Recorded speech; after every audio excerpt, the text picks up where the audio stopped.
விமான விபத்து குறித்து முன்பே தீர்க்க தரிசனம் உரைத்த இலங்கையை சேர்ந்த தேவ ஊழியர் தற்போது சமூக வலைதளத்தில் வைரலாகி கொண்டிருக்கும் காணொலி காட்சியை தான் நாம் பார்த்து கொண்டிருக்கிறோம். குஜராத் மாநிலம் அகமதாபாத்தில் இருந்து லண்டன் புறப்பட்ட விமானம் புறப்பட்ட சில நிமிடங்களில் வெடித்து சிதறிய காட்சிகளை நாம் பார்த்து கொண்டிருக்கிறோம். இந்த சம்பவம் குறித்து சரியாக 49 தினங்களுக்கு முன்பு ஊழியர் ஜெரோம் என்பவர் தீர்க்க தரிசனம் உரைத்துள்ளார். இந்தியாவில் விரைவாக ஒரு விமான விபத்து நடைபெறப் போகிறது என்றும் அந்த விமானம் எந்த நிலையில் விபத்துக்குள்ளாகும் என்றும் பார்ப்பதற்கு விமானத்தின் கலர் எப்படி இருக்கும் என்பதையும் மிக துல்லியமாக தீர்க்க தரிசனம் உரைத்துள்ளார்.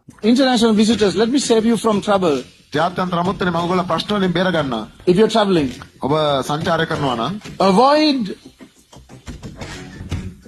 red fuselage, red body, aircraft body. රතු පාට තියෙන ගුවන් යන මග හරින්න.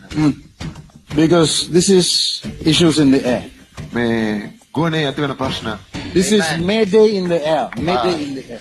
Because this is mid-air issue, Indian airline. 49 தினங்களுக்கு முன்பு அறிவிக்கப்பட்ட இந்த வார்த்தைகளின்படியே இந்த விமான விபத்து அரங்கேறியுள்ளது. சோகமான இந்த சம்பவத்தில் நாம் மகிழ்ச்சியடைய வாய்ப்பில்லை. ஆயினும் தேசத்தில் நடப்பவைகளை தேவன் ஏற்கனவே முன்னறிவித்துக் கொண்டே இருக்கிறார் என்பதைத்தான் நாம் உணர வேண்டும். தங்களுக்கு மிகவும் பிரியமானவர்களை, நெருக்கமானவர்களை இழந்து தவிக்கும் குடும்பங்களுக்கு தேவன் ஆறுதல் செய்ய வேண்டும். தேசத்தில் நடைபெறும் ஒவ்வொரு சம்பவங்களும் ஆண்டவருடைய வருகைக்கான முன் அடையாளங்களாக நமக்கு காட்சிப்படுத்தப்படுகிறது. வான்வழி, தரைவழி, கடல்வழி போக்குவரத்து பிரயாணங்களுக்காக நமது ஜெபங்களில் நிச்சயமாய் ஜெபிக்க தீர்மானிப்போமாக.